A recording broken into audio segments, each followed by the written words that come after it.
Shavuatov, le Rav Levi Shem Tov raconte qu'en été 1990, il a fait comme tous les jeunes Lubavitch font en été, c'est d'aller dans des villages, dans des villes où il n'y a pas de communauté juive, et de chercher des juifs, les trouver, éveiller l'étincelle divine qui est en eux, les renforcer dans leur judaïsme, leur donner une mezouza, des tfilines, du kasher, les influencer, les inspirer avec des paroles de Torah et de Chassidut.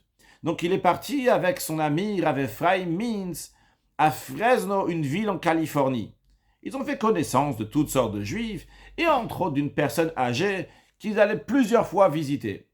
Un jour, ils ont dit à cette personne âgée qu'ils ont l'intention de prendre la voiture et d'aller à 2 heures de route d'ici pour aller au parc national Yosemite.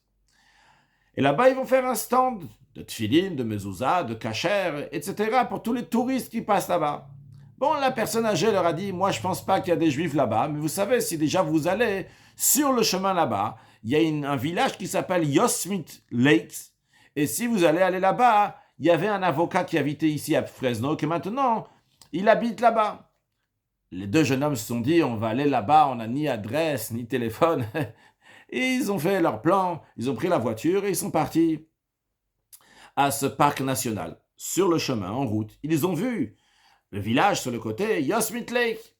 Ils sont pas partis là-bas, qu'est-ce qu'on va aller chercher? Mais ils se sont dit, comment? On est des shlochim du rabbi. Le rabbi donne importance à chaque juif individuel, pas juste comme ça quand il y a beaucoup de monde. Ils ont fait demi-tour, ils sont rentrés à Yosemite Lake, sans adresse, sans téléphone. Ils sont arrêtés dans une agence immobilière. Ils ont dit, vous connaissez monsieur tel et tel? L'agence immobilière le connaissait. Il a dit, il habite exactement là-bas, et ils sont partis, ils ont toqué à la porte. Monsieur l'avocat était là, sa femme était là, et ils ont parlé de toutes sortes de choses pendant 3 heures, ils ont mis des tefilines avec lui, ils ont posé des mezuzot sur les portes chez lui à la maison. Et pendant leur discussion, cet avocat leur a dit, vous savez, je ne parle plus à ma fille, j'ai coupé les ponts avec elle. Les deux jeunes hommes ont demandé pourquoi. Il a dit, parce qu'elle s'est mariée avec un non-juif. Je lui ai toujours éduqué qu'il faut se marier avec quelqu'un qui a des gènes qui sont juifs. Et l'avocat leur a montré la photo, comme ça, sa fille, avec un jeune homme à côté, et la famille, toute la famille comme ça. Et il dit, mais c'est un Chabad, c'est un chassid Chabad, ton gendre. Il dit, oui, mais il s'est converti. Alors lui, il ne savait pas. Les jeunes hommes lui ont dit, mais même s'il s'est converti, il est à 100% juif. Il n'y a aucune différence une fois qu'il s'est converti, c'est un juif.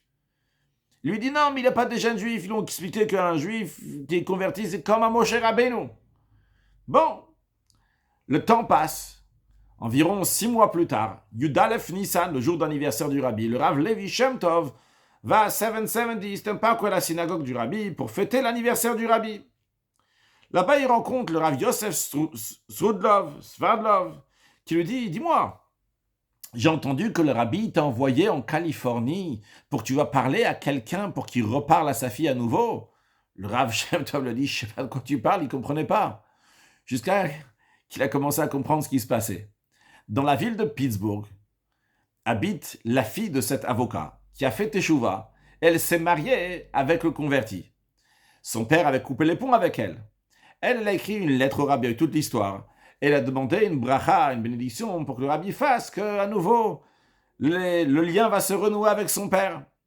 Elle racontait au Rav Sverdlov qu'elle n'a pas reçu de réponse du rabbi, mais le rabbi a carrément envoyé 2 émissaires pour parler à son père et lui expliquer qu'il n'y a aucun problème de se marier avec un converti. Comme ça, elle a compris l'histoire de son côté. En tous les cas, le Rav Levi Shem Tov, il a compris qu'ils étaient vraiment des émissaires du rabbi, que vraiment le rabbi les a envoyés. Ils ne savaient pas, ce n'était pas dans leur tête. Ils avaient l'intention d'aller ailleurs. D'ailleurs, ils ne sont pas partis finalement au parc national parce qu'il y avait un feu, un incendie. Et donc le parc, il était fermé. Donc sur le chemin, ils ont entendu ça après. Donc justement, ils sont partis juste pour cette personne-là, pour relier le lien entre le père et la fille. Des fois, on croit que comment le rabbi va répondre? Je ne sais pas, tu as écrit une lettre au rabbi, le rabbi t'a pas répondu avec une lettre. Le rabbi te répond concrètement, il envoie des délégués. Ces délégués, ils ne savent même pas qu'ils sont délégués par le rabbi pour faire la demande qu'on a demandée au rabbi. Que Dieu fasse qu'on a toujours des bonnes relations avec tout le monde, et particulièrement avec notre famille, avec beaucoup de Avat Yisrael, d'amour du prochain. Par cela, on va accueillir Mashiach très prochainement. Shavua Tov.